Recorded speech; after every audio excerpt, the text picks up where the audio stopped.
Sujet de dissertation du jour.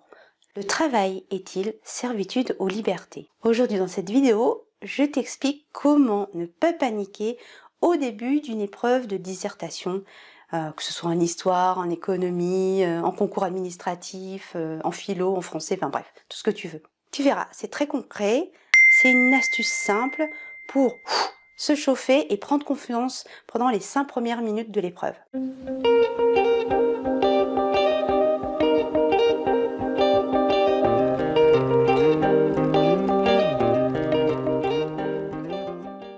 Bienvenue sur la chaîne YouTube de Learneuse, tu es ici pour bouger ton cerveau et développer tes neurones. Si tu veux aller plus loin pour hacker ton éducation et reprendre le contrôle de ta vie, tu peux aller télécharger mes 2 guides, le bonus Le pouvoir d'apprendre et le bonus Préparer un concours seul. Cette vidéo va être très courte, je vais te dire ce que je fais moi quand je suis au début d'un travail d'écriture ou de dissertation sur un thème donné. Je t'ai donné tout à l'heure le sujet, le travail est-il servitude ou liberté?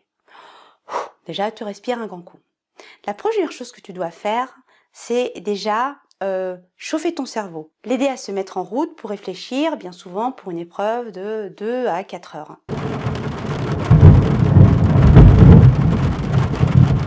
Le brainstorming commence comment? Tout simplement, tu peux prendre chaque mot, travail, liberté, servitude, et sur une feuille de papier, noter tout ce que ces mots t'évoquent. Normalement, spontanément, on a tous des connaissances sur ces questions-là. Tu dois avoir des connaissances. Le travail, qu'est-ce que c'est? Commence par les définitions. Le travail, c'est quoi? C'est une activité que tu fournis contre rémunération. Est-ce que le travail, c'est le labeur, un labeur physique, etc., etc. Est-ce que le travail, c'est quelque chose que l'on choisit, que l'on subit? Que pensent ces personnes qui sont au chômage? Après, tu définis pareil les mots liberté. Qu'est-ce que ça signifie pour toi la liberté? C'est faire tout ce qu'on veut. La liberté, la limite de notre liberté, c'est là où commence celle des autres. En plus, ce qui va être génial, c'est que comme tu as appris des cours, évidemment, un minimum, quand tu vas commencer ce travail de chauffe, les idées vont venir. Les idées liées aux mots vont venir.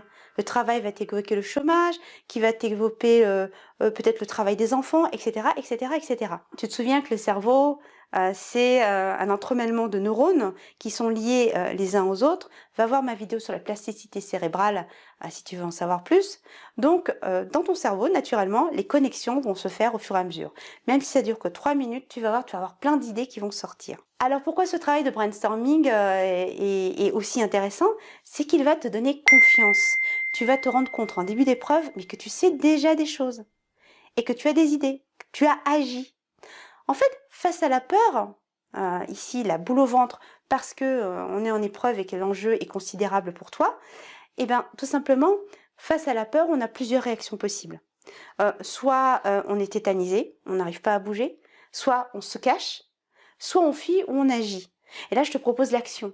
Tu as peur, dissous ta peur en agissant avec ce brainstorming. Et tu vas voir, tout le reste va suivre.